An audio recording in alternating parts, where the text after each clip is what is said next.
बच्चों, आज हम कक्षा 3 का चैप्टर 4 पढ़ेंगे, जिसमें चिड़ियों की रानी नाम की एक सुंदर सी कविता है। यह कविता बहुत ही प्रसिद्ध लेखिका सुभद्रा कुमारी चौहान द्वारा लिखी गई है। यह कोयल पर आधारित कविता है। इस चित्र में देख रहे हैं आप कि एक कोयल आम के पेड़ की डाल पर बैठी हुई है और सुरीली आवाज़ निकाल रही है। यहाँ दो बच्चियाँ हैं जो उसकी आवाज़ पर मंत्रमुग्ध हो रही हैं और कह रही हैं, देखो कोयल काली है पर मीठी है इसकी बोली, इसने ही तो कूक कूक कर आमों में मिश्री घोली। यानी ये कोयल रंग रूप से तो काली है, परंतु इसकी आवाज़ कितनी मीठी है, और इतनी मीठी है कि यह अपनी आवाज़ से आमों में भी मिश्री सी घोल रही है। यानी आमों की मिठास इस कोयल की आवाज़ से ही आ रही है।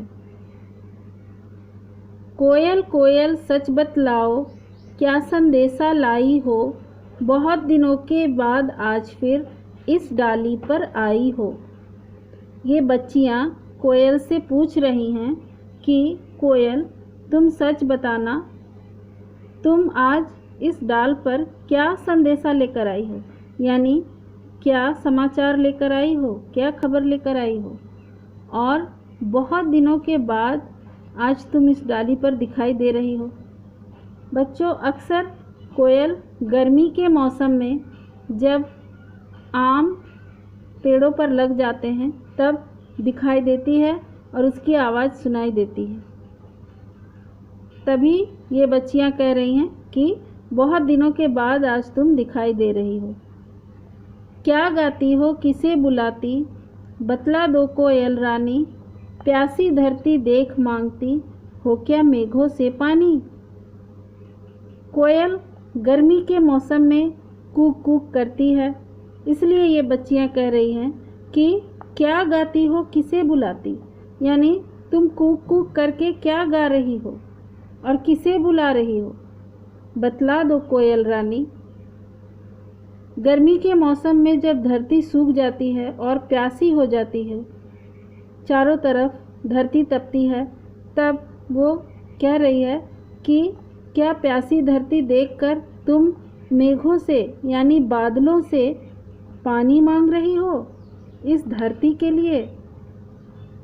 ऐसा ये बच्चियां कहती हैं। तो ये बच्चियां जो हैं ये इस कोयल से प्रश्न पूछ रही हैं कि तुम, हमें तो समझ नहीं आता, पर ये बतलाओ कि तुम क्या गा रही हो, और इस गर्मी के मौसम में तुम इस धरती की प्यास को देखकर, इस प्यासी धरती को देखकर तुम क्या इस धरती पर दया करके इस धरती के लिए बादलों से पानी मांग रही हो, क्योंकि पानी तो बादलों में ही है, और अगर तुम्हारी बात मान ले बादल तो वो बरसेंगे और धरती की प्यास बुझ जाएगी। उसके बाद यहाँ आप देख रहे हैं कि वही बच्चियाँ फिर से कोयल से प्रश्न पूछ रही हैं कि कोयल, यह मिठास क्या तुमने अपनी माँ से पाई है, माँ ने ही क्या तुमको मीठी बोली यह सिखलाई है। कोयल की आवाज़ हर पक्षी से अलग होती है, सभी पक्षियों से बिल्कुल अलग, सबसे मीठी आवाज़ होती है कोयल की। और इसलिए ये बच्चियाँ पूछ रही हैं कि इतनी मीठी आवाज़ क्या तुमने अपनी माँ से पाई है, क्योंकि हम सभी बच्चे अपनी माँ से ही बोलना सीखते हैं और हर कुछ शुरुआती तौर पर अपनी माँ से ही सीखते हैं। जैसी हमारी माँ होती है वैसे ही हम भी होते हैं।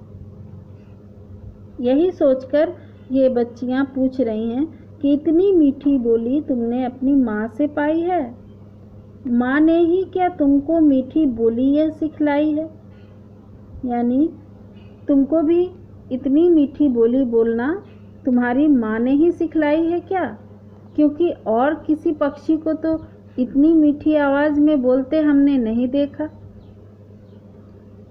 डाल डाल पर उड़ना गाना, आप देख रहे हैं इस चित्र में हर डाल पर ये उड़ रही है और गा रही है।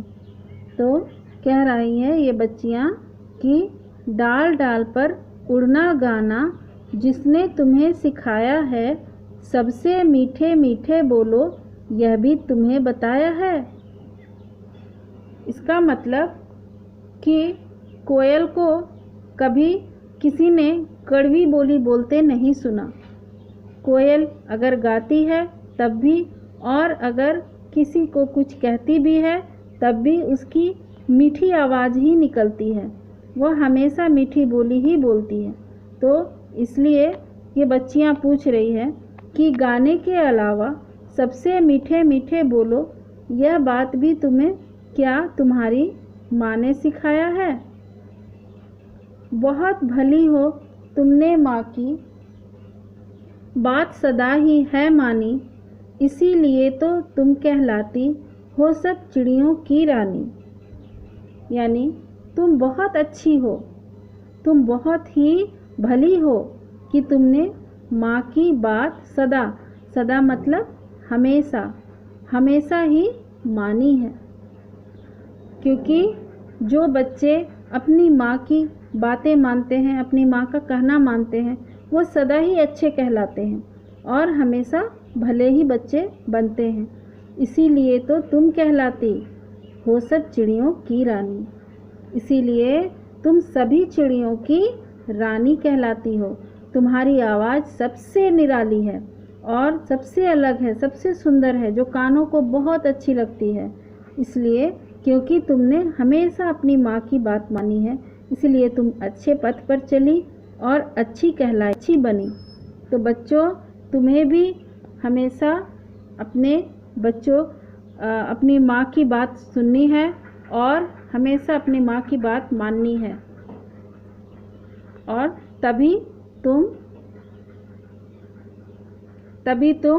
अच्छे बच्चे कहलाओगे और तुम भी पूरे जग में नाम कमाओगे और तुम्हारी बोली से भी सबका मन मंत्रमुग्ध हो जाएगा। तो इस कविता में आपने कोयल की जो बोली है उसके बारे में जाना और कोयल के बारे में जाना।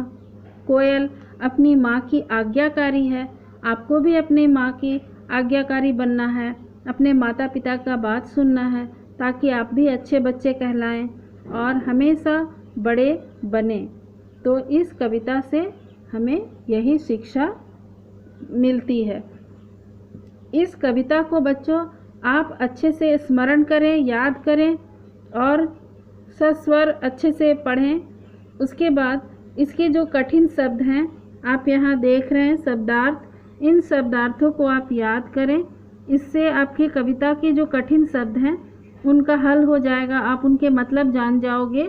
और उसके बाद इसके जो अभ्यास प्रश्न हैं इनको याद करने के बाद इनके जो अभ्यास प्रश्न हैं उनको आप अवश्य देखें। यहाँ पर देखिए अभ्यास माला में ये जो प्रश्न सब दिए हुए हैं इनको, जैसे ये मौखिक हैं, लिखित हैं। कोयल की बोली कैसी है?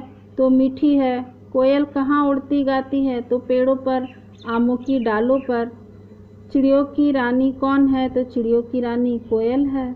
इस तरह से आपको छोटे छोटे प्रश्न दिए गए हैं जो बहुत ही सरल हैं, इनके आप उत्तर आसानी से दे सकते हैं। आप इस कविता को अच्छे से पढ़ें, उसके बाद इनके प्रश्नों के उत्तर दें। यहाँ पर आपको जोड़े मिलाने हैं, यहाँ कविता की पंक्तियों को पूर्ण करना है। इसके लिए आपको कविता की पंक्तियों को स्मरण करना है, याद करना है, तभी आप इनको पूरा कर सकते हैं। तो इस तरह से जितने भी यहाँ दिए गए हैं अभ्यास प्रश्न उनको अपनी उत्तर पुस्तिका पर आपको बनाने हैं।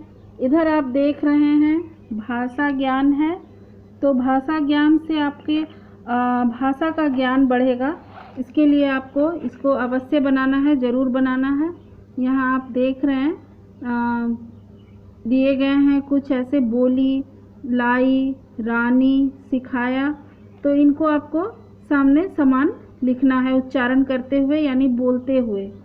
उसके बाद यहाँ विलोम शब्द हैं जो व्याकरण से संबंधित हैं, इनको भी आपको इनके विलोम लिखना है। जैसे काली का सफ़ेद, मीठी का खट्टी, आज का कल, भली का बुरी। इस तरह से आपको सब कुछ यहाँ पर दिया गया है। देखो मीठी का यहाँ पर कड़वी भी होगा, तो इस तरह से आपको आंसर भी दिया गया है, यहाँ लिखना है सामने इनके। और यहाँ देखो दिए गए हैं कुछ कविताएं हैं, इनको आपको तुक बनाकर जोड़ना है तो लिखना है। तो इस तरह से आपको ये सारे क्रियात्मक कार्य भी करने हैं, तो घर पर रहकर आप इनको आसानी से कर सकते हैं अपनी उत्तर पुस्तिका पर। तो इसे ज़रूर करें। और सबसे पहले तो आपको कविता पूरी तरह से अच्छे से लर्न करना है, क्योंकि आपको कविता परीक्षा में भी आ सकती है, टेस्ट में भी आ सकता है लिखने के लिए। तो ये बड़ी ही प्यारी और सुंदर सी कविता है, जिसको आप अच्छे से याद करेंगे तो तुरंत याद हो जाएगी। ठीक है, धन्यवाद।